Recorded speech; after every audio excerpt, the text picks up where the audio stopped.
Hello students, I hope you all have a wonderful day today.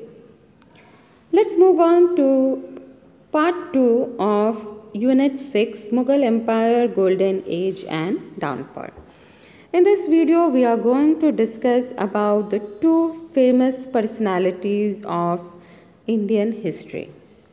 The first one is Veer Durgadas. Durgadas Rathod is credited with having preserved the rule of Rathod dynasty over Marwar, India following the death of Jaswant Singh in the 17th century. In doing so, he had to defy Aurangzeb. Maharaja Jaswant Singh was campaigning in Afghanistan when he died in December 1678, leaving no heir. That is, when he died, he did not have any children. Aurangzeb took the opportunity to intervene by imposing Muslim rule over Marwar.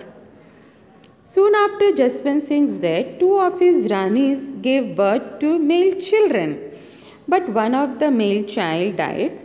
Only Ajit Singh survived, so he was the sole heir of the Rathod dynasty. This news reached Aurangzeb by February 1679. He wanted the Ranis and Ajit Singh to stay with them and follow the Muslim faith.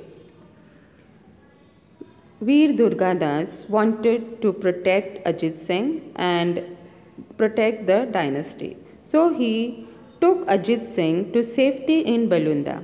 Later he was moved to the safety of the Aravali hills near Abu Sirohi, a remote town on the southern fringes of Marwar. There Ajit Singh grew up in anonymity.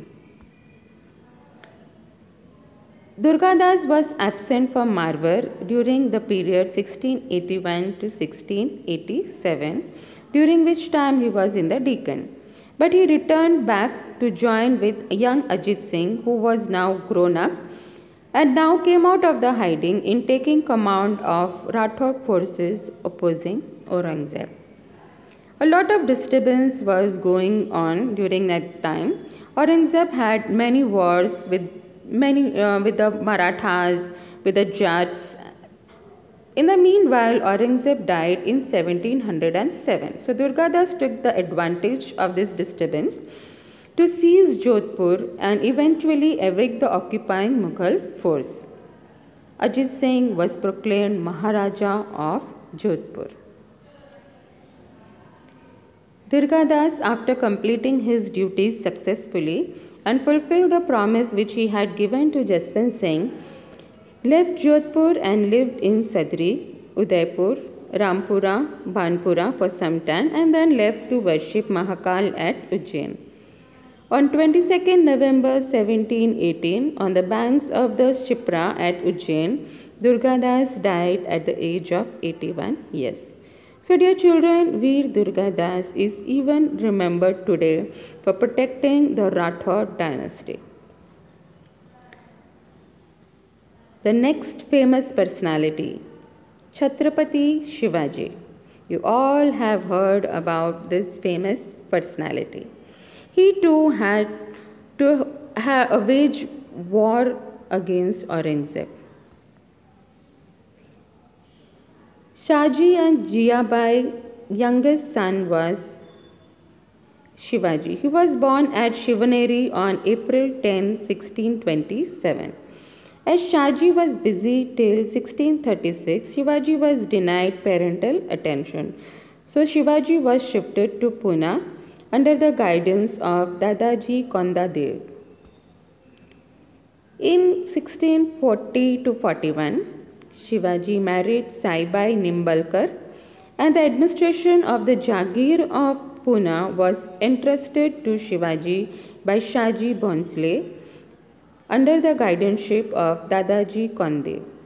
With the death of Dadaji Kondev in 1647, Shivaji became the independent agent of Shahji at Pune. Now Shivaji was raised by his mother and mentor Dadaji Kondadev. He dreamt of establishing a small and an independent kingdom at Pune. Shivaji got Afzal Khan killed and overpowered the Bijapur army by occupying Panhala. In the Battle of Pratapgarh in 1659, Shivaji's power vanquished the Bijapur Sultanate's military. From this triumph, he procured a huge amount of weapons and horses, which significantly increased the Marathas' armed forces' quality. Around the same time, another fight was battled with the Adil Shahi camp at Kolhapur, where Shivaji's armed force vanquished the adversary power. Shivaji showed extraordinary military ability during this fight. This triumph frightened Aurangzeb. Shivaji was invited by Aurangzeb, so he was made to visit Agra to meet Aurangzeb. Now, when a king comes to visit another king, he has to be welcomed. Yes? So Shivaji was outraged when he was not treated with proper respect and expressed his dissatisfaction. And Aurangzeb imprisoned Shivaji by the Mughal forces in Agra. In 1666, Shivaji escaped from Agra prison, and Raja Jai Singh was replaced by Prince Mausam in 1667 as the Mughal Viceroy of Deccan by Aurangzeb. As Shivaji has escaped, Aurangzeb appointed Raja Jai Singh in place of Shivaji. Shivaji kept quiet for 2 years after his escape from the Agra prison and again renewed his hostile attitude towards the Mughal, as the Parandar treaty was not at all advantageous to him, and he had to forego 23 forts out of 41 and territory worth 4 lakh huns to the Mughals without any compensation from Bijapur. Later, in 1674, Shivaji was coronated as a king.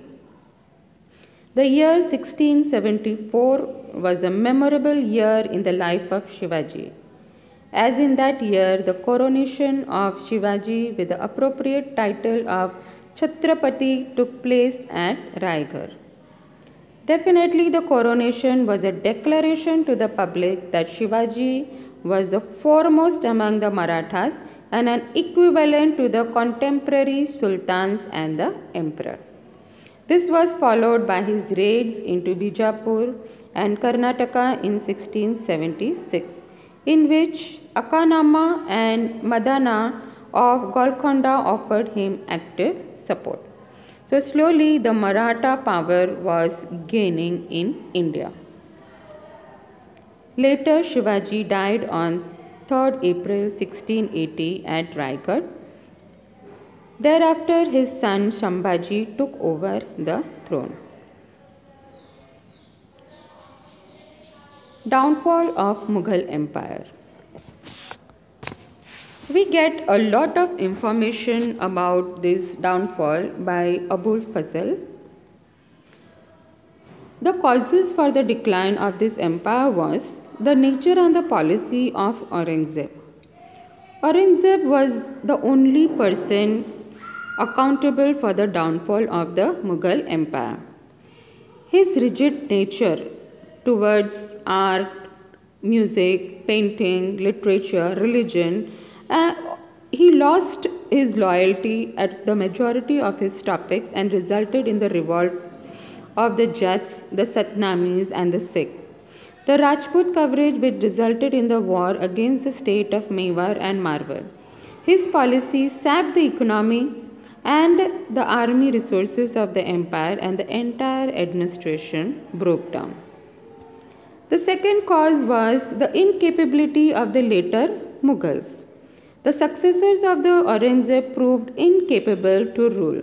Most of them have been addicted to alcohol and drinking. The third cause was military weakness. The soldiers were tired of waging wars with the Marathas in the south for 25 years. At last, Aurangzeb had grown old and had to return to the north. The fifth cause is economic bankruptcy. The reign of Shah Jahan marked the opening of the deterioration of the economy of the empire. During Shah Jahan, the treasury was overflowing. But Aurangzeb wasted a lot of money in these wars. He put an extra burden on the resources of the empire. Then finally, the lifestyle of the later Mughals broke down of the administration. Sixth is the attack of the Marathas in the north. Peshwa Baji Rao pursued the policy of conquering territories in the north. Gradually, the Marathas occupied giant territories in the north and grew to be the strongest energy in India. Abu Faisal. He has written a book in which we get a lot of information of this time. During the Mughal Empire, the society was based on feudal system. The emperors and the princes were fond of wearing expensive garments and jewelries. A lot of money was wasted on their appearance. Festivals were celebrated with a lot of pomp and show. Dussehra was celebrated in grand manner. During Shah Jahan, treasury was overflowing. So a lot of money was used for construction. So Shah Jahan was known as the constructor of palaces. Constructions were made with both the styles, Hindu as well as the Islamic style. 55.5 ratal was equal to 1 man. This was the unit they used during that time. 55 ratal was equal to the weight of 1 man. Dohas of Kabir and Rahim, Sakhi became famous during this period. Dear children, hope you enjoyed this session. There is a lot of information in this video. Copy down these points in your SS notebook. Read your text carefully and thoroughly. Thank you.